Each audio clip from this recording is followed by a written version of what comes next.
You look like you got the beginner's hard hat, man. You know what I mean? Like. Yeah, I'm brand new out of the box, buddy. Yeah. You know. Ain't a speck of dirt on it. Not at all.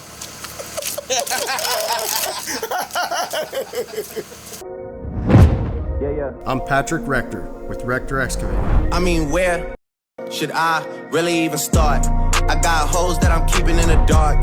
I got my across the street living large. Thinking back to the fact that they dead, thought my raps wasn't facts, so they sat with the bars. I got 2 phones, one needed charge. Yeah, they twins, I could tell they.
How's the day going, Donnie? Pretty good? Great day to be alive. It's always a good day to be alive. You get all the views up here.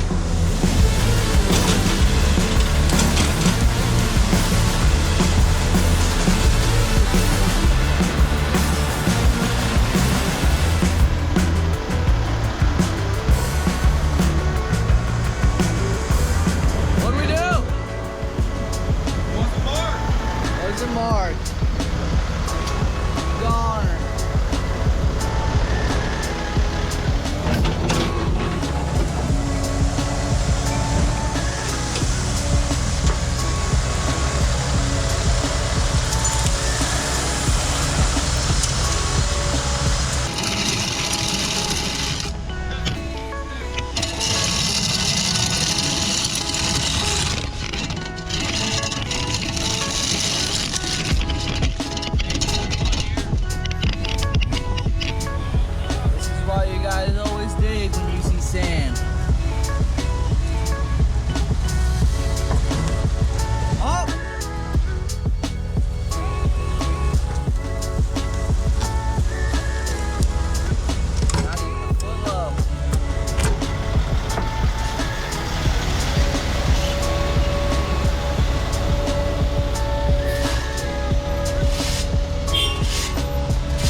What's that shit you're putting on there, D?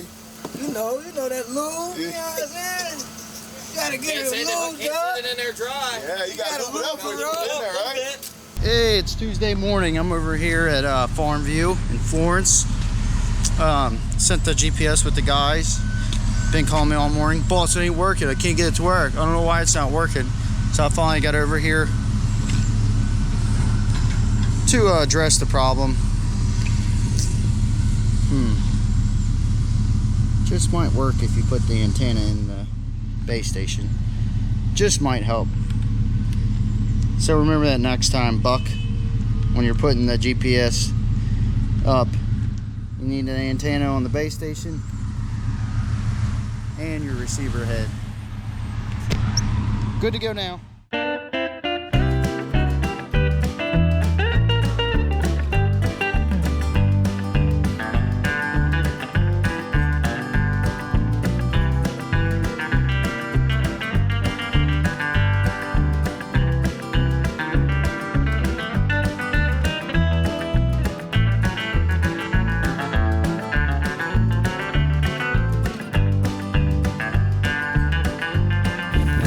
Well, the first thing I'm really interested in is where's the name Buck come from? Is there a story behind that? It's a nickname I got in high school. I killed a half-ass decent deer, 160-inch 10-pointer, and a couple of the guys I played football with, and a couple of my buddies, they started calling me Buck. So it's been Bryson Buck Fulmer since sophomore year of high school. Going on 6 years. January will be 6 years I worked here. I left, well, I say 6 years, but I left for a little bit and went to go search for greener grass and didn't find it, so now I'm back. So yeah, if I wouldn't have left, January would be 6 years. I started out, like I said, 5.5 years ago, I started out as a grunt guy, flagging, digging, shoveling, doing everything, and then just slowly worked my way up. Now I'm doing operating, and I still labor a little bit, still help out. But I went from grunt guy to lead pipe layer to, then I left for a little bit, now I'm back. Now I operate and bounce between jobs and just do what I can to help whatever crews need. And what's the best part about working with Patrick? Being able to bust these balls all the time. He's pretty good at that. Yeah, me and Patrick, we're good, we're great friends. We've definitely got along even when I wasn't working here. We still went to Reds games, still went to dinner. Trisha's amazing too. Yeah, it was just, it's a friendship, I didn't know him before I worked here, and then we just clicked. Sharing hunting stories, talking about fish and trucks, the whole 9 yards. And we just built a damn good relationship. And then when I left, it sucked. But like I said, I went looking for greener grass and couldn't find it, so now I'm back. And they welcomed me with open arms. Definitely a family atmosphere. Most of these guys, I'll talk to them on the weekend. There's a couple guys I hang out with on the weekends. There's a few guys here that I've worked with in the last 6 years that I do consider family. Dad works at Ford. Grandpa worked at Ford. My great-grandpa worked at Ford. Mom, she does her own thing. I did HVAC before I came here, and I did a little bit of traveling, missed a bunch of shit, and then I'm like, I want to try equipment. I want to try heavy equipment. And then, like I said, I started out as a grunt guy, worked my way up to a lead pipe player. Now I'm running equipment damn near every day if I'm not helping somebody. School's never been for me. I hunt, I fish, I climb trees, I do a bunch of dumb shit on the weekends. But yeah, I'm hands-on. That's just how I've always been. Good morning, everybody. It's Thursday, May 15th, I think. Who knows? Yeah, May 15th. Can't believe I got that right. But I'm headed over to Farmview. It rained a bunch Tuesday night, and it rained yesterday, Wednesday. So it was pretty wet over here. It kind of dried up some, not enough to actually move dirt to the fill area, but there's a dry retention basin that doesn't hold water, so it doesn't hold water all the time. But so we're going to focus on that because the compaction requirement is obviously a much less than for the building pads and the pavement and concrete areas. So I think some of the guys are confused on how to go about using the dirt that's already in the basin that gets cut and adding to it. They think there's too much already, and I think there's too much on the site already before the basin. So if that's the case, we might just have way too much, period, everywhere. I mean, they could be right about what's going on just headed there to double check and run through everything again, make sure everybody's on the same page. So I'll see you at Farmview. So you get to see my big ass forehead since I forgot my hard hat in the truck and I done walked 2,000 feet back here to the detention basin. Bud was right, there's quite a bit of dirt back here, probably plenty to build this thing, and the site is still too wet everywhere. So this is a dry basin. We just need to get the dirt decently compacted. We got the 8 1/4 on it, which should be plenty. So I'll flip this around, and that's what we're doing today until it dries out. But thunderstorms are rolling in tonight, so there'd be no point to even plow up our site to try to dry it in 3 hours, because it's literally supposed to rain like 3 o'clock. So we're gonna dig this basin out. I got 336 down here. Pretty much just put him in the center of it. Got him a spot to grade with the rover, because on top of it being wet, the D5, I thought we had fixed, just broke down. No GPS on it. Taking it out to get it fixed. So we're using the rover to build this thing, and I'll give you a shot of that and show you what's going on.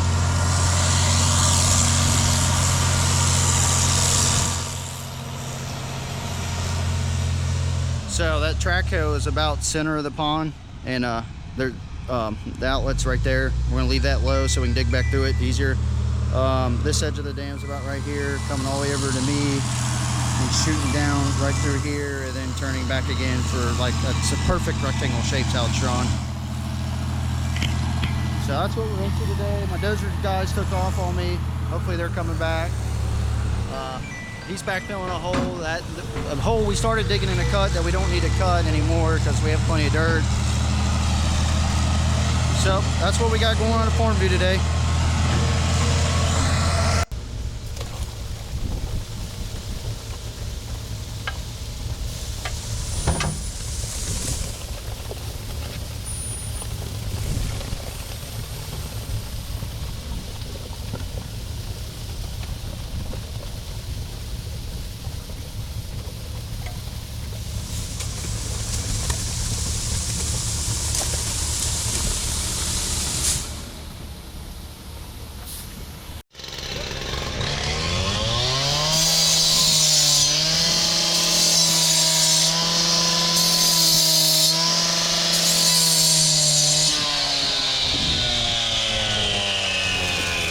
That's a pretty good W.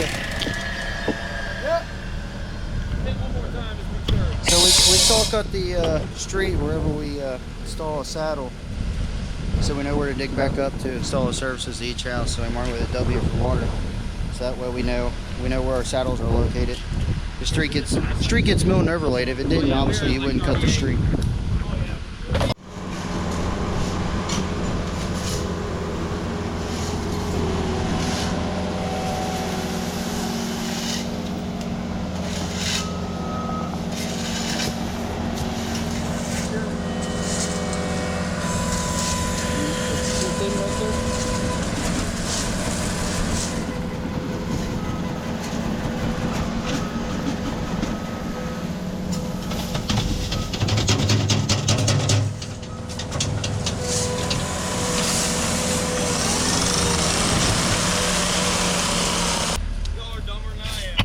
This is only a 6-inch pipe, so you call these a 6 by 3/4 saddle. You'll put a corporation stop in here.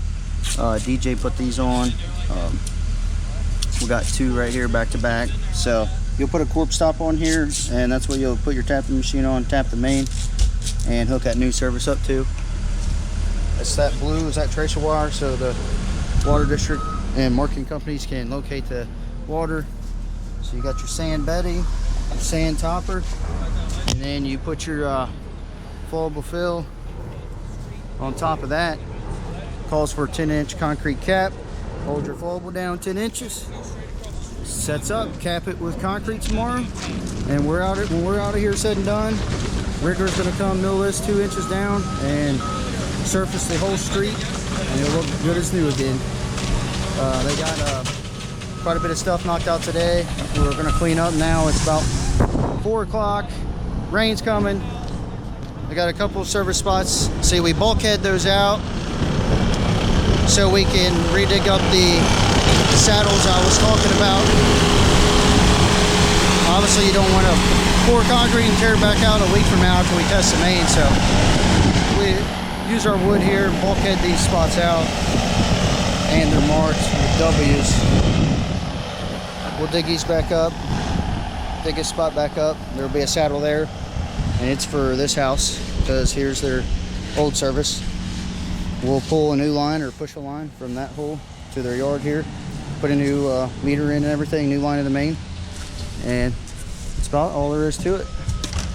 See them concrete pins, because the 10-inch concrete cap, it's got to be pinned to existing. That's about just the water main out here in the city, really. Try to keep it cleaned up. We're going to clean it up today for the rain and have a good 3-day weekend. See you on the next one.